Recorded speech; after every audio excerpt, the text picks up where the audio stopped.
शहीदों की चिताओं पर जुड़ेंगे हर बरस मेले। वतन पर मरने वालों का यही बाकी निशान होगा। दोस्तों, ये दो पंक्तियां सुनते ही हमारे जहन में भगत सिंह, सुखदेव और राजगुरु का नाम आ जाता है। देश की स्वतंत्रता के लिए शहीद मतलब भगत सिंह। देश के लिए फांसी पर चढ़ जाने वाले क्रांतिकारियों की लंबी सी लिस्ट भले ही आपको इतिहास में मिल जाए, पर ऐसे स्वतंत्रता सेनानी जो फांसी पर तो नहीं चढ़े, लेकिन जिन्होंने देश को आज़ादी दिलाने के लिए मौत से भी भयानक कठिनाइयां झेली, ऐसे बस चंद ही लोगों के नाम शायद आपको याद होंगे।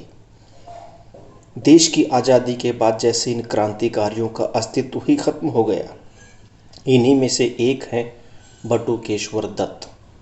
वही बटुकेश्वर दत्त जिन्होंने भगत सिंह के साथ असेंबली में बम फेंका, उनके साथ गिरफ्तार हुए और जब भगत सिंह को सैंडर्स की हत्या के लिए फांसी की सज़ा हुई तो इन्हें काला पानी की सज़ा मिली। भगत सिंह तो चले गए, लेकिन लोगों के दिल में ऐसी जगह पाली जो सदियों तक रहेगी।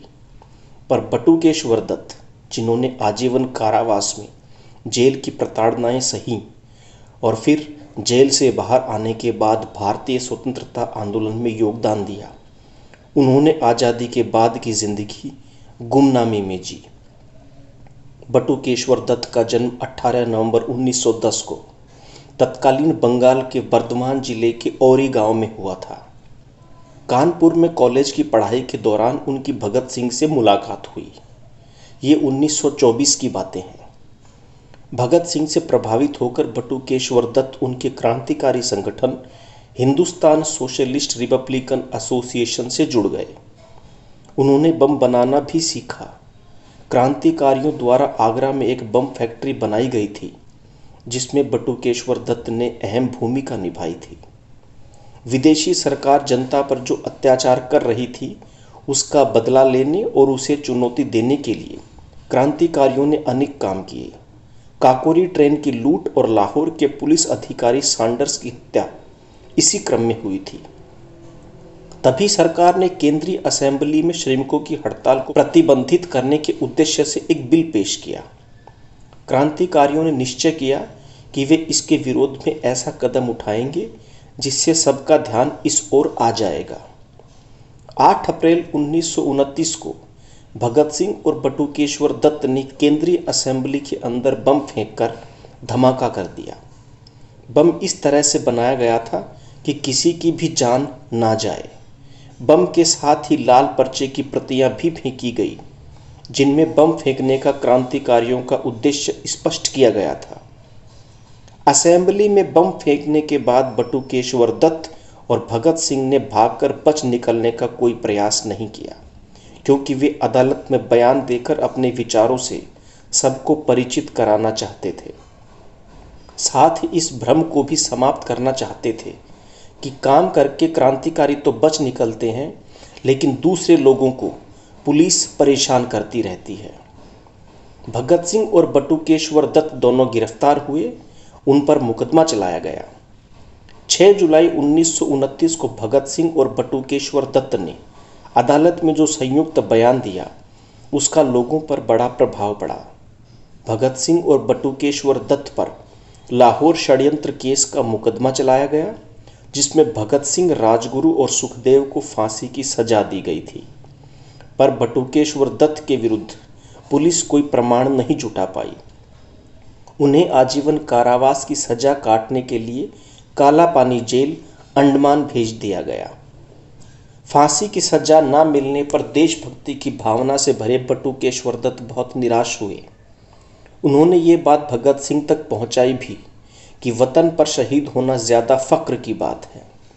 तब भगत सिंह ने उनको ये पत्र लिखा कि वे दुनिया को ये दिखाएं कि क्रांतिकारी अपने आदर्शों के लिए मर ही नहीं सकते, बल्कि जीवित रहकर जेलों की अंधेरी कोठरियों में हर तरह का अत्याचार भी सहन कर सकते हैं।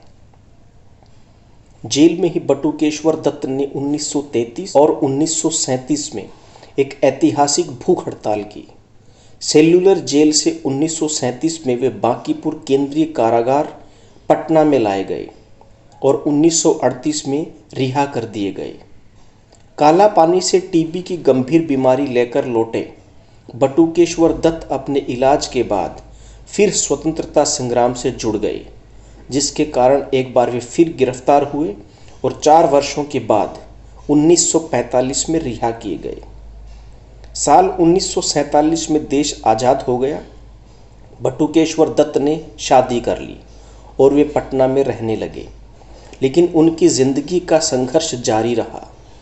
रोजगार के लिए कभी सिगरेट कंपनी एजेंट तो कभी टूरिस्ट गाइड बनकर उन्हें पटना की सड़कों की धूल जाननी पड़ी। एक बार की बात है, एक बार पटना में बसों के लिए परमिट मिल रहे थे। बटुकेश्वर दत्त ने भी आवेदन किया। परमिट के लिए जब पटना के कमिश्नर के सामने पेशी हुई तो उनसे कहा गया कि वे स्वतंत्रता सेनानी होने का प्रमाण पत्र लेकर आएं। हालांकि बाद में राष्ट्रपति राजेंद्र प्रसाद को जब ये बात पता चली तो कमिश्नर ने बटुकेश्वर दत्त से माफ़ी मांग ली। उन्होंने किसी से सरकारी मदद नहीं मांगी, लेकिन 1963 में उन्हें विधान परिषद सदस्य बना दिया गया। पर फिर उनके हालातों में ज़्यादा सुधार नहीं आया। 1964 में बटुकेश्वर दत्त के बीमार होने पर उन्हें पटना के सरकारी अस्पताल में भर्ती कराया गया, पर वहां उन्हें एक बिस्तर तक नहीं मिला। इस बात से आहत बटुकेश्वर के दोस्त और एक स्वतंत्रता सेनानी चमनलाल आज़ाद ने एक अखबार के लिए गुस्से से भरा लेख भी लिखा। हिंदुस्तान इस काबिल ही नहीं है कि यहाँ कोई क्रांतिकारी जन्म ले। परमात्मा ने बटुकेश्वर दत्त जैसे वीर को भारत में पैदा करके बड़ी भूल की है। जिस आज़ाद भारत के लिए उसने अपनी पूरी जिंदगी लगा दी, उसी आज़ाद भारत में उसे जिंदा रहने के लिए इतनी जद्दोजहद करनी पड़ रही है। इसके बाद सरकार का ध्यान उन पर गया। पंजाब सरकार ने बिहार सरकार को 1000 रुपये का चेक भेजकर वहाँ के मुख्यमंत्री के.बी. सहाय को लिखा कि यदि पटना में बटुकेश्वर दत्त का इलाज नहीं हो सकता तो राज्य सरकार दिल्ली या चंडीगढ़ में उनके इलाज का खर्च उठाने को तैयार है। इस पर बिहार सरकार हरकत में आई। दत्त के इलाज पर ध्यान दिया गया, मगर तब तक उनकी हालत बिगड़ चुकी थी। 22 नवंबर 1964 को उन्हें दिल्ली लाया गया। यहाँ पहुँचने पर उन्होंने पत्रकारों से कहा था कि उन्होंने सपने में भी नहीं सोचा था कि जिस दिल्ली में उन्होंने बम फोड़ा था वहीं वे एक अपाहिज की तरह स्ट्रेचर पर लाए जाएंगे। बटुकेश्वर दत्त को सफदरजंग अस्पताल में भर्ती किया गया। बाद में पता चला कि उनको कैंसर है और उनकी ज़िंदगी के कुछ ही दिन बाकी हैं। कुछ समय बाद पंजाब के मुख्यमंत्री रामकिशन उनसे मिलने पहुंचे। आंसुओं से भरी आंखों के साथ बटुकेश्वर दत्त ने मुख्यमंत्री से कहा, मेरी यही अंतिम इच्छा है कि मेरा दाह संस्कार मेरे मित्र भगत सिंह की समाधि के बगल में किया जाए। 20 जुलाई 1965 को भारत माँ का ये वीर इस दुनिया को अलविदा कह गया। बटुकेश्वर दत्त की अंतिम इच्छा को सम्मान देते हुए उनका अंतिम संस्कार भारत पाक सीमा के करीब हुसैनीवाला में भगत सिंह, राजगुरु और सुखदेव की समाधि के पास किया गया।